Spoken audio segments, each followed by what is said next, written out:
take time. I definitely see what they're trying to do. You know, a very young team, dynamic team, strong, powerful, ready to compete for the Premier League in a couple of years. And yeah, I mean, the names they've signed, the players they've signed are top quality. You know, it's now about putting them together, letting them grow, letting them adapt to a new league. Like, for example, Enzo Fernandez, he already had like half a season last year. He'll grow this year. Caicedo, who's a top player, strong and with quality, having been coached by a great manager like De Zerbi. So, you know, it's also lots of positive in there, and maybe not this year, you never know, but definitely from this year, next year, I think they will be ready to start competing again.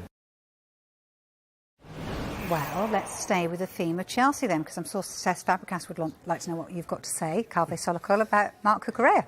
Yeah, Man United are in talks to sign Cucurella. We know they're looking for a left-back because Luke Shaw is out injured at the moment. They've been looking at a variety of options. One of the players they're interested in is Cucurella. Now,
Hi, good evening. Welcome to the Transfer Show. With just 3 days left of the window, are some clubs reaching for the panic button?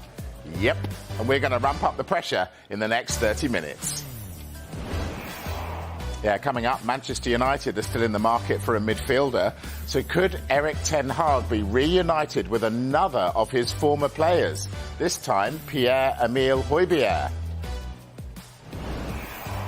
Also on the way, the Saudi Pro League still wants Mohamed Salah. But could it be another Liverpool player who makes the move first? And with news of the ins and outs at Chelsea, we'll hear from head coach Mauricio Pochettino.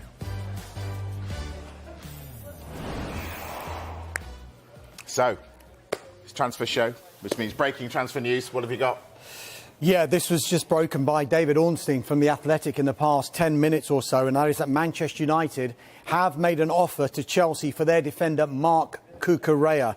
Discussions are continuing between the clubs and the talks are centred around a straight loan deal. Now, you remember Manchester United in the market for a left-back given the injuries to both Luke Shaw and to Tyrell Malacia. Other options include Tottenham's Sergio Reguilon, Barcelona's Marcos Alonso and Roma's Leonardo Spinazzola. Now, I did mention about Marc Cucurella earlier on in the week, saying that could be the one that would be most beneficial to Manchester United, because if they're going to do a loan deal for a player and Luke Shaw and Tyrell Malacia are going to be fit in the coming weeks and months, then what would happen to the player that they brought on loan? Well, Cucurella, you could argue, can play left-back, but he can play alongside the back four as well. So it might be just the smart move for United amongst the options that they've got. But they've made their move now. It's a loan offer for Marc Cucurella. Let's see if they can get it over the line, because the talks are continuing. OK, I teased everyone at the top of the programme about Pierre-Emile Hojbjerg. Yes. Is he on his way to United?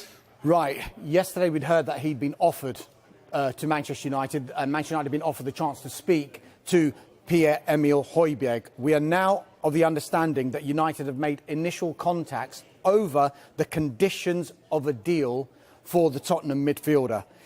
Hojbjerg has entered the final 2 years of his contract, and Tottenham, we are told, would allow him to leave if a suitable offer was to come in for him. Now, he was close to joining Atletico Madrid earlier on in this transfer window, so you know where Tottenham's mind is. They are of the mind that they can allow him to leave the football club. He's only made 2 substitute appearances in 3 Premier League games so far for Tottenham this season. Ten Hag has worked with Pierre-Emile Hojbjerg before. He does doing that. It appeared on social media, didn't it? A picture of the two of them together, and everyone was like, they've worked together before. And it's quite obscure, this one, because when he managed the Bayern Munich second team, the reserve team, sometimes the team that they use for the youth players to make the grade, he was in charge of that team, was Erik ten Hag, and Pierre-Emile Hojbjerg was a midfielder in that team. That was back in 2013. Furthermore, Ten Hag actually tried to sign him when he was manager of Ajax before he went to Tottenham back in 2020. We know the other options that Manchester United are looking at in midfield. Fiorentina's Sofian Amrabat and Bayern Munich's Ryan Gravenberch.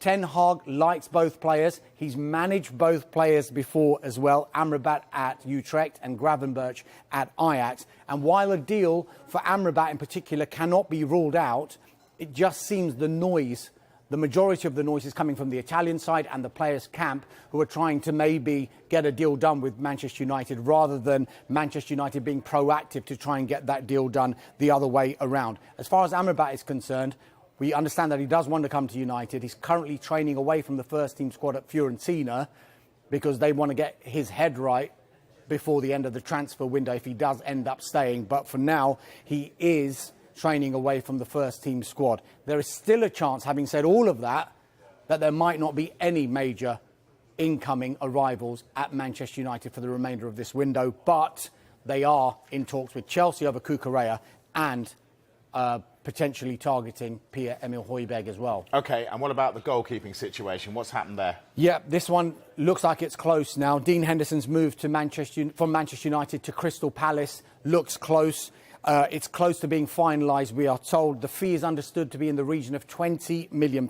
Once that's all done, United will press play on the Fenerbahce keeper, Altay Bayindir, for £4.3 million. And the former Manchester United midfielder, Fred, who's actually moved to Fenerbahce, he effectively has confirmed that deal is going to happen, because he said in an interview earlier this week, I've wished him luck and told him it rains a lot in Manchester, but you'll have a fantastic time there. So that looks like it's going to be a question of when and not if. United, for their part, will want a resolution for this, not necessarily before the deadline at 11 o'clock, which of course they will, but before midday on Friday. They will want both of these deals registered, because they don't want to leave themselves short ahead of Sunday and the small matter of a trip to Arsenal. Right, Dharmesh, you're going to earn your money tonight. More breaking news. West Ham, what have you got? Yeah, this is interesting, because this is a name that we've been speaking about in the last 2 or 3 transfer windows. West Ham United in talks with Paris Saint-Germain, we understand, over the signing of their striker Hugo Ekitike, a familiar name to Newcastle United fans as well, because they were close to signing him a couple of windows ago. Discussions are centred around both a permanent deal for Ekitike and a loan deal as well. He's got 4 years left on his contract at PSG, but PSG are listening to offers for the player. And they were even exploring him being part of a deal that would bring Kolo Muani from Eintracht Frankfurt to Paris Saint-Germain. Everton were also interested in Ekitike earlier on in this window, but West Ham look like they might be pushing, because they are in talks now with PSG over potentially signing Ekitike. Dharmesh, take a breath. I'll give you a break here. Now, a deal has gone through today. Everton have signed the Portuguese striker Beto. He's joined for a fee of around £25 million, and it's a 4-year deal. Yo!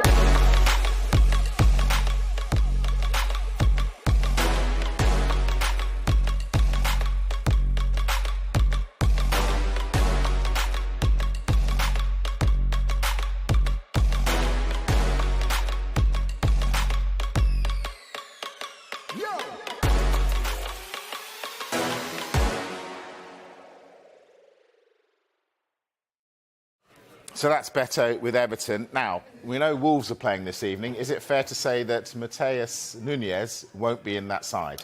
It doesn't look that way. They're playing Blackpool in the EFL Cup. Mateus Nunes, the midfielder, will not be involved. As of now, Wolves have not received a new bid from Manchester City after they rejected their opening offer of £47 million for that man in your picture there, Mateus Nunes. He hasn't turned up for training this week on Sunday or on Monday, and he is being disciplined by the club for missing those training sessions. But as it stands, no new offer from Manchester City, but don't rule out a new offer coming in for him. Yeah, 3 days to go. Yeah. Time is running out. All right, Chelsea and Mauricio Pochettino not ruled out, more incomings before Friday's 11 o'clock deadline. Now, with Romelu Lukaku on his way to Roma, Pochettino confirmed that they're still looking at further additions to the squad before the window closes. I know very well that the club is working really hard to try to finish our business. It's still a few days. Something can happen, yes, maybe yes, but at the moment only working and trying to, the club delivering what we want, but there's still nothing to communicate at the moment. Is it a case, though, that there'll be more outgoings than incomings? As we understand, Romelu's move to Roma is being finalised, but also Callum Hudson-Odoi's future. Is that any closer to a resolution? That is not... I'm not involved in these situations. I am focused on the team. That is the club that they are working between the club and the player. But in that case, I am not involved in the situation. I cannot tell nothing because nothing changed at the moment. No one communicated that it was finished some situation.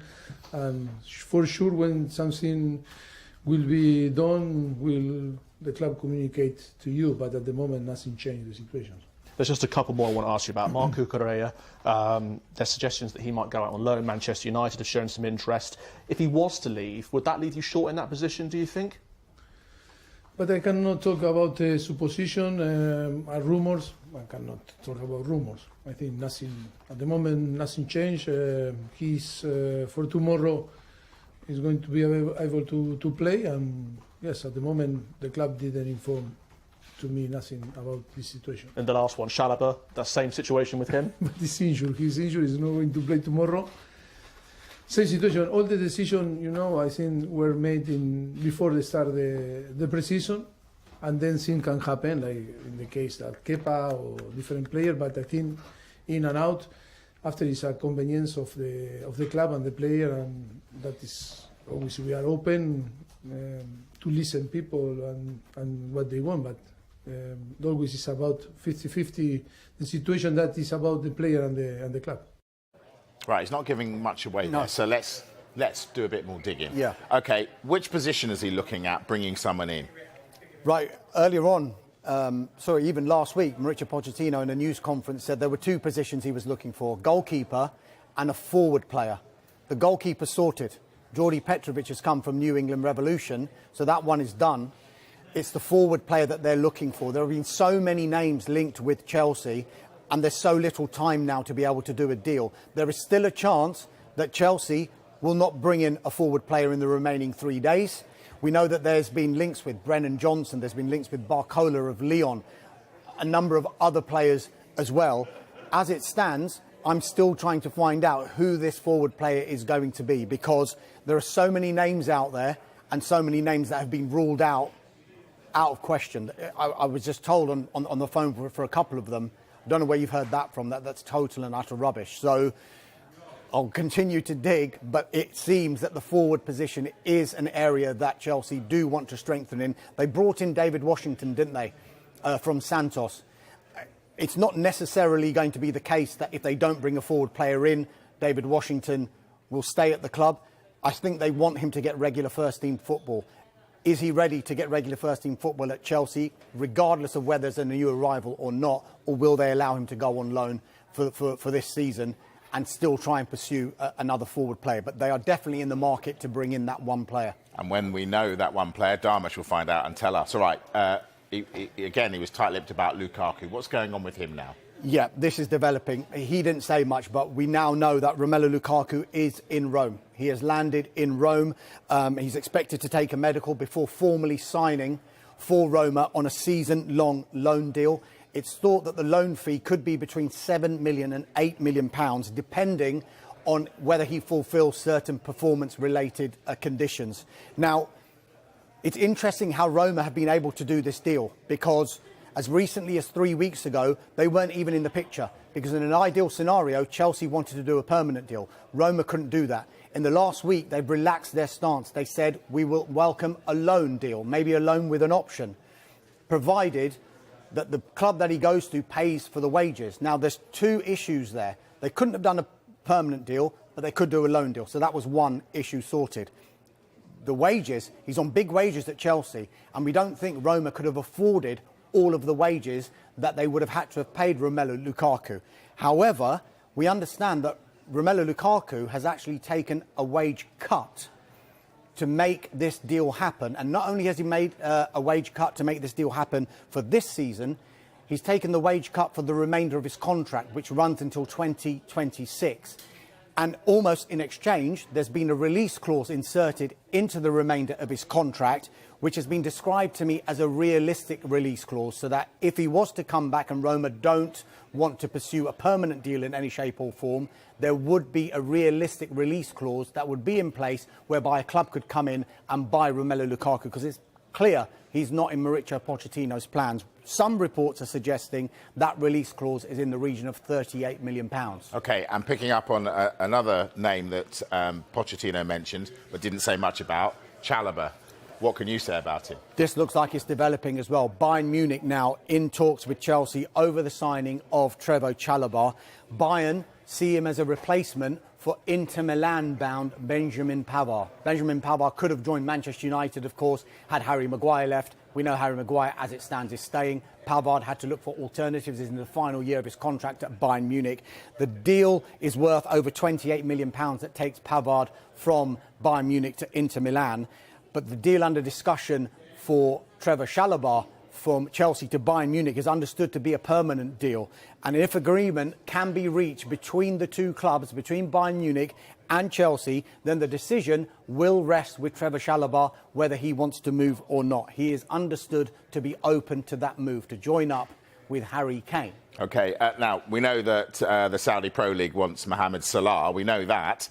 But also at the top of the programme, we said there could be another Liverpool player who's going before him. Tell us. Well, if Al Ittihad have their way, they will try and get both of them. They want to sign the Liverpool defender Joe Gomez, and it's thought they're planning an approach once they have some sort of resolution on their pursuit of Mohamed Salah, be it he's coming or he's not coming. As far as Jurgen Klopp is concerned, you saw the interview he did with Patrick Davison following that victory over Newcastle United on Sunday, and he was asked the question about, where are we with the Salah story?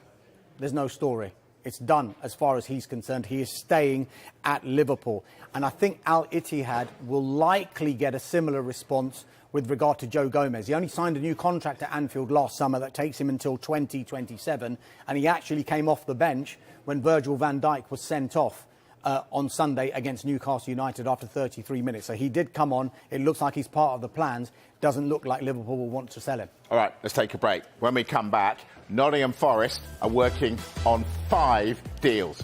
5 deals. Remember that panic button I talked about? 5 deals. Got news from Arsenal, news from Tottenham. Ever worn lederhosen? Never. I have. Bit snug. Ask Harry Kane. See you in a moment.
Hello again, this is the Transfer Show. Now, we've got news from Arsenal to come.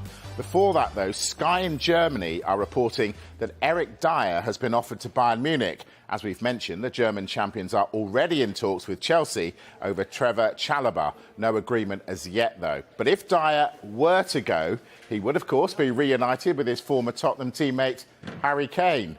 The England skipper has been in Munich doing this. It tastes better than it looks. Yeah, for sure. For sure. A little bit tight, so yeah, look, it's a new outfit. I've never wore one before, so something to get used to. Of course, I wanted to score that penalty very much, so yeah, a little bit of the heart rate, but you know, once I get into my routine, it helps me settle down, and thankfully I was able to put it in the net. I just try and work hard, try and score goals. I know that's what they want me to do, but most importantly, to win games. We've got a fantastic team, a team good enough to win the Champions League, but there's still a long way to go. Told you, can't beat some Lederhosen. Can't beat them. All right, let's talk Fulham. Deal done, I gather. Done deal, yeah. Belgium international right-back Timothy Castagne has joined Fulham from Leicester City on a permanent deal. It's worth £15 million. Fulham will pay an initial £12 million plus £3 million in performance-related add-ons. He signed a 4-year contract, the option of a further 12 months. Is that them? Done? Fulham? No, far from it. They're in talks with Everton over the signing of the midfielder Alex Iwobi. Iwobi's actually entered the final year of his contract at Goodison Park. Marco Silva was the manager of Everton when Iwobi joined Everton from Arsenal, I think in 2019. 2 other clubs are interested as well, one unnamed Premier League club and one from Europe. And Fulham have agreed a deal with Sevilla for the striker Lucas Ocampos. Fulham in the market to fill the position after Alexander Mitrovic departed. Ocampos is actually a forward player. He can play on the wing as well. The decision will now rest with the player. He's an Argentina international, entered the final 2 years of his contract. Fulham as well, though, are looking at other options. Right, we started going into the break, didn't we, by saying Nottingham Forest, 5 people they're chasing. Yeah. So let's go through them. All right. Starting with an Arsenal defender, who are they after? Yeah, this looked like it had stalled, but it's back on. Nottingham Forest now in advanced talks with Arsenal over the signing of the left-back Nuno Tavares. Discussions are over a straight loan deal. Tavares has entered the final 2 years of his contract at Arsenal. Centre-back. Yeah, this is looking close. Brazilian central defender Murilo has arrived in Nottingham ahead of a medical with Nottingham Forest. They've agreed a deal with Corinthians, have Forest. The deal is worth in the region of €16 million all in. Right, I'm going to put you under pressure. Callum Hudson-Odoi. Negotiations ongoing between Nottingham Forest and Chelsea over Callum Hudson-Odoi. The club have yet to reach an agreement on the payment structure and the terms, but Forest, we think, are encouraged by Hudson-Odoi's desire to go to the club. Personal terms not expected to be a problem, but watch out, Forest, because there is interest from other clubs. Right, I said 5 deals, that's 3. Goalkeeper. Yeah, Nottingham Forest in advanced talks with Benfica over the signing of their goalkeeper Odysseus Vlachodimos. This was a player that Manchester United were interested in, but it looks like they're getting Altay Bayindir from Fenerbahce. Forest were after Dean Henderson, of course, earlier in the window. He looks like he's now on his way to Crystal Palace. The deal under discussion is thought to be in the region of €9 million. They're looking for competition for Matt Turner, who joined from Arsenal earlier on in the window. So that's 4. What's the other one? Yeah, this is 1 in, 1 out potentially. It could be a swap deal. Talks in an advanced stage between Forest and Bologna over a potential swap deal. It would see the midfielder Remo Freuler, the Swiss international, move to the Italian club, and Nicolas Dominguez to come to the City ground. He hasn't featured at all for Forest Freuler this season. Dominguez into the final year of his contract at Bologna. Right, that's Nottingham Forest. Let's go back to West Ham. Still after a striker? Yes, West Ham United remain in talks with Corinthians over the signing of their forward Yuri Alberto. West Ham's technical director Tim Stuyton still out in Brazil trying to finalise a move. We are told it's a problematic deal to do, though, because there are a number of representatives and intermediaries involved in that deal. Alberto wants to make the move, and maybe because of that difficulty, West Ham United, back to the top of the show, in talks with PSG over Hugo Ekitike. Jesse Lingard, is he going back to the Hammers? Well, initial talks now have taken place with Jesse Lingard and his representatives over a short-term deal. There's Jesse Lingard now. He's been training with the West Ham United first-team squad, primarily to keep his fitness up. West Ham's focus, though, remains on players who need to be signed before the deadline, for example, Alberto and Ekitike. There is no rush for Jesse Lingard, simply because he is a free agent and he can move outside the transfer window. A potential deal, we think, could be discussed more fully next week. OK, Dharmesh, for those just joining us, just recap for us the Marc Cucurella possible deal. Manchester United have made an offer to Chelsea. It's a loan offer. Talks are continuing between the clubs. United need to fill the left-back position, given the injuries to Luke Shaw and Tyrell Malacia. Top work, Dharmesh. Dharmesh on his own, bring you all the breaking news. Can't even imagine how many players are there. Sky Sports News is next. Dharmesh back at 6. We'll see you.